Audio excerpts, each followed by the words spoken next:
Eddie, why'd they build all those pyramids? October 15, 2188 AD, chapter 45, more Babel. Grant went to the head of the long line waiting to enter New Eden. Everyone who entered had to sign an oath of loyalty and was issued a hat, a headband, or a wristband with a swastika on it. One was free to come and go, but needed the aforementioned article to purchase food or other goods.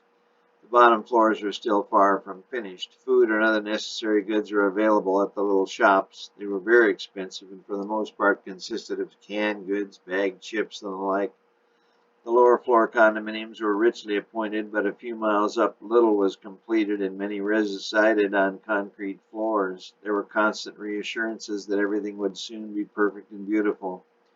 However, McGrant and the higher-ups knew there was trouble.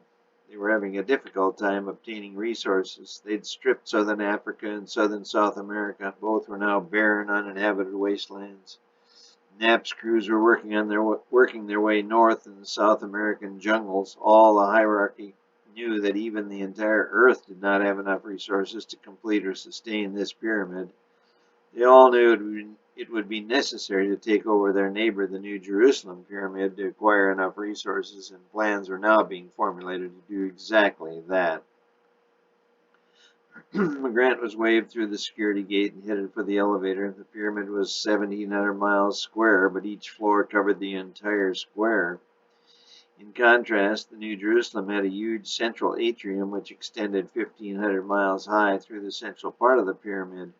Due to the size of this new Eden, there were literally hundreds of foremen and workers, but McGrant was the head construction foreman.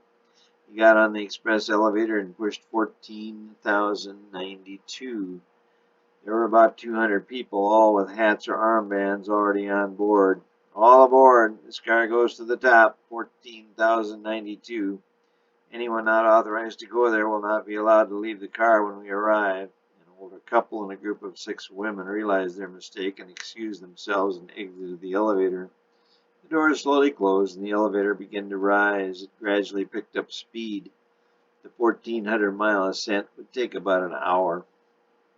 When they arrived, all got off and about 200 who were waiting then filed on.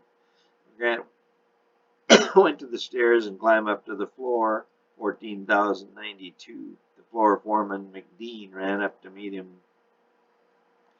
"Boy, am I glad to see you, sir," he said. "Me too, McDean. What's the problem?" McGrant said. "Follow me, sir. I'll show you." McGrant followed McDean over to where several workers appeared to be laying brick for what appeared to be a large fireplace.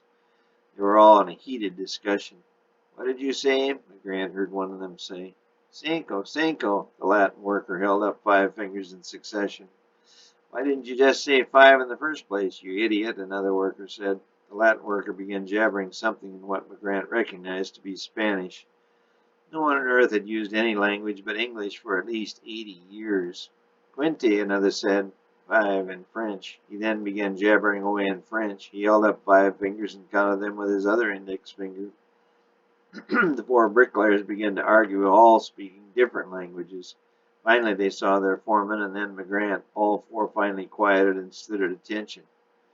"Gentlemen, the language of this city is English, only English," McGrant said, staring at the 4. "Is that clear?" "Yes, sir," the one bricklayer said. The other 3 did not respond. "Gentlemen, is that clear?" McGrant repeated. Again, only one of the 4 responded. McGrant moved closer to them and said in a slow, clear tone, "Gentlemen, do you understand English?" "I do, sir," the one bricklayer said. The other 3, now with frightened looks on their faces, said nothing. McGrant stepped back, turned to the foreman, and said, "It appears everyone has reverted back to speaking the language of their origin." "You are correct, sir," the one worker said. "You both are using an Irish brogue also." The 2 Irish foremen looked at one another, then back at the 4.